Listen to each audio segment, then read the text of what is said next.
Hello, good morning friends. ఇవాళ 50 లీటర్ల మజ్జిగ, తర్వాత ఒక మంచి మాట చెప్పుకుందాం. ఒక్క మంచి మాట చెప్పుకుందాం. మనం ఏం మంచి మాట చెప్పుకుందామంటే, ఏదైనా మనకు వీడియోలో, ఆడియోలో, యూట్యూబ్లో ఏదో ఒక నెగిటివిటీ వచ్చినప్పుడు, అర్థానికి అర్థం లేని మ్యాటర్ వచ్చినప్పుడు, లేదా సెక్స్కి సంబంధించినప్పుడు అవేర్నెస్ ఏదో ఒకటి వచ్చినప్పుడు, అదేదో పెద్ద అయిపోయిందని అందరికీ ఫార్వర్డ్ చేస్తారు కదా.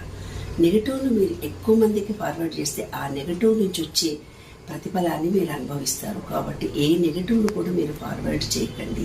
మీకు జ్ఞానము అనిపించింది, మంచిగా అనిపించింది మాత్రమే ఫేస్బుక్లో, ఇన్స్టాగ్రామ్లో, యూట్యూబ్లో ఫార్వర్డ్ చేయండి. జ్ఞానాన్ని మీరు ఎంతమందికి ఇస్తే, ఒక మంచి జ్ఞానం, ఇది తెలివని జ్ఞానము, ఇది జీవితాలను మారుస్తుంది అనిపిస్తే దాన్ని ఫార్వర్డ్ చేస్తే దాని నుంచి ఎనర్జీ వస్తుంది తప్ప నెగటివ్ నుంచి రాదు. ఈ విశ్వం అన్నీ రికార్డ్ చేస్తుంది.